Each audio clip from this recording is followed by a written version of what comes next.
So one night in your sleep, when you're deep in your sleep, you're dreaming of how you have transformed into a completely new person, eating all the fruits and vegetables that you don't even know the names of, politely declining all the offers on burgers, buy one get 10 free, and then you wake up wishing that it were real.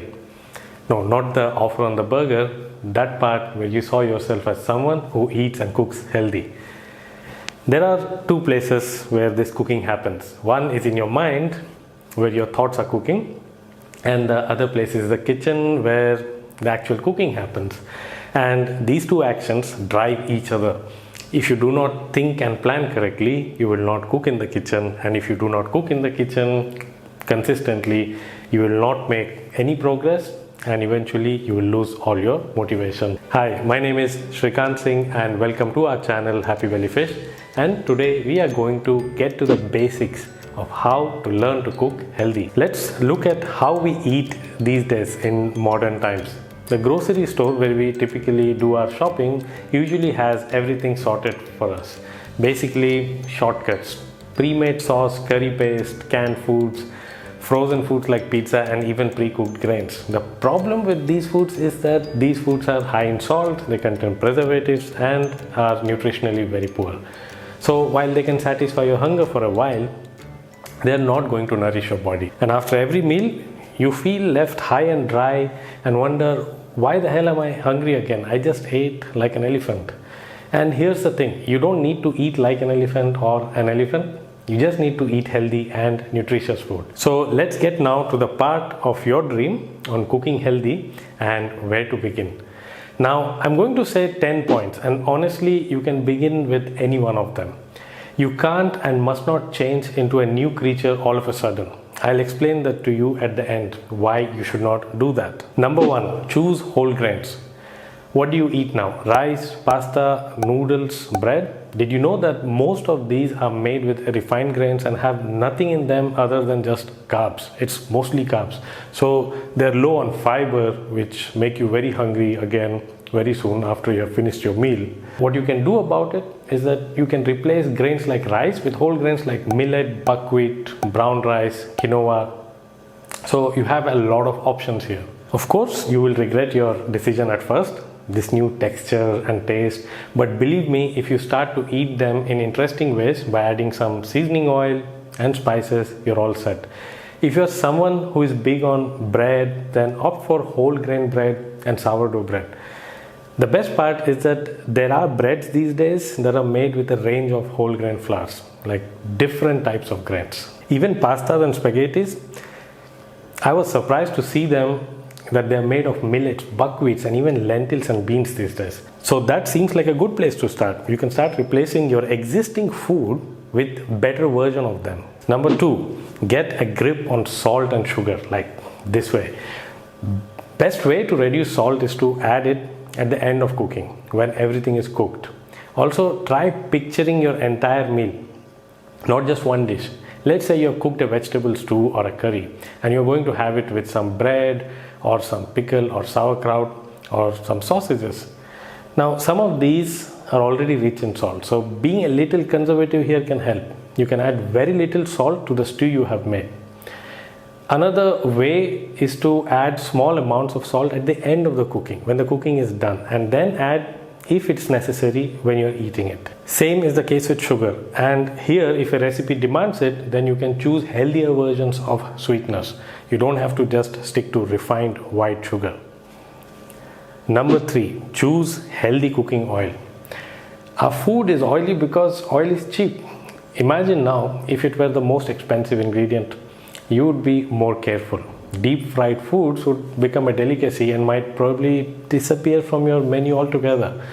The market is flooded with cheap refined oil that is extracted using chemical solvents to increase the yield. So choose the oil that are cold pressed and are extracted using mechanical means without the use of hexane. Now it does not mean that just because an oil is expensive, it's healthy. Go organic here in terms of oil at least, because organic cold pressed oils are produced without the help of any solvents. They will cost you a bit more, but they beat the ordinary refined oil in taste and quality. And this is also one of the easiest and simplest changes that you can make. Number 4, include fruits and vegetables. Ever heard of this phrase, eat the rainbow? Yes. Well, it's basically the variety that you can include in fruits and vegetables. Now, most people tolerate fruits, but when it comes to vegetables, they shiver. If that is the case, then think how you have been eating them until now and what you can do to make them better, like at least taste better. Eat at least 2 types of fruits and vegetables every day. And I know it's easier said than done. This will increase your grocery bill, but in the long run, it may reduce your medical bills. It kind of balances itself in the long run. And it's also important to remember that there's no point in eating vegetables and fruits that you absolutely dislike. So choose the ones that you like, and it doesn't mean by variety that you have to eat 365 different varieties of fruits and vegetables for the entire year. Stick to a group and rotate them quite often. That way you will also not be bored that, oh no, it's a banana week or an orange week. We actually have an awesome video on how to eat vegetables in simple ways. So you might like to check that out. Now, that does not mean that you skip this video now. You will find the link in the description of this video. So you can go there after watching this video. What vegetables do you like the most and the ones that you hate? Let me know in the comments and maybe I'll try to make a recipe out of it for you. Moving on to number 5, avoid canned foods. Now imagine someone cooked beans a year ago and stored them in this tin can and somehow it survives. What kind of processing must have gone into this product to keep it still edible? Canned foods have a lot of preservatives, salt and sugar, which you must totally avoid if you want to start eating healthy. So they cannot be a part of your healthy cooking. Canned foods save you time but are less nutritious. Let's take beans. If you invest some time and learn to boil the beans at home, especially with the help of instant pots or pressure cooker, you will never ever go back to canned beans again. Moreover, opening of this instant pot might simulate the feeling of opening a large can. So just in case you're missing that feeling. Now, instant pots and pressure cookers are not the only way to cook beans.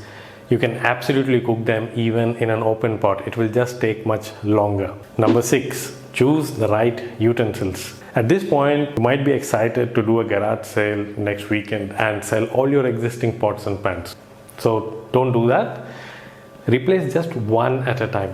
By right utensils, I mean that they are made with the right non-toxic material and are long-lasting and resistant to the daily beatings that they go through. Cooking is quite an abrasive process. Imagine the kind of heat and scratching that this utensil has to undergo every day. So it is better to choose a 3-ply stainless steel, carbon steel, cast iron pan, pot, wok, or any other utensil over aluminum and other non-stick cousins. Pressure cooker or Instapots are my favorite as they save a lot of time. They speed up the cooking to a great extent. A blender, a good knife, cutting board, steaming basket are also some really great additions to your kitchen. Number 7, choose healthy cooking methods. You can have deep fried potato and fish or baked potato and fish. They will give you different textures but also different health results. But if you are like, I do need something to be crispy and fried, then use your oven or an air fryer, but please do not deep fry even the healthiest of ingredients. It's not gonna give you, like the healthy results that you expect out of these healthy ingredients. Like deep frying a chunk of tofu in oil will ruin it for life. You can also try shallow frying for some of the recipes. It will just take a little bit longer and some more attention, but it will save you that extra 30 minutes in the gym. Now, all these may be great advice and tips, but you know that everything comes with practice and patience and knowledge, which is why we have created a healthy cooking bootcamp, which you can join on our website happybellyfish.com. You will find the link in the description of this video below. Moving on to number 8, go organic. Yes, it's pricey.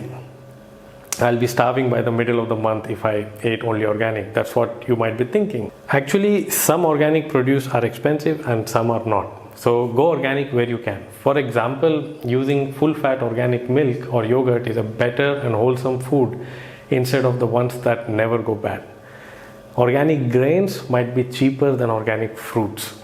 As a matter of fact, as the demand for the organic produce will increase, the prices will go down. So you might have to start convincing your friends and family and colleagues to follow your way. Also, don't be like, Until I can afford all organic food, I'm going to eat junk from the nearest burger joint. It's like I'm going to either be completely organic or not at all. Don't be like that. Number 9, start in familiar territory. This is something that I always say, and it's because healthy recipes are not complicated to make, but they can be a nightmare to make when you are unfamiliar with the cooking methods and the ingredients. Some recipes may use certain ingredients that are absolutely new to you. For example, coconut sugar, panela or jaggery instead of refined sugar. Or let's say you only knew cumin and suddenly you have this new spice in the recipe called sumac. So if you are an absolute beginner or if you get easily overwhelmed, then choose recipes that use ingredients that you are familiar with. Choose recipes for which the ingredients are easily available. Find an encouraging friend who is willing to taste your food, or find a mirror, and regardless of the feedback, continue to cook healthy. Slowly in time, you will be ready and become a star chef. Now, the last point, number 10, don't make sudden moves. They are great on the dance floor, but not in the kitchen. Healthy cooking is a marathon, so don't sprint and feel burned out. You might get easily influenced by trending diets and lifestyle, and that might make you want to overhaul your way of eating.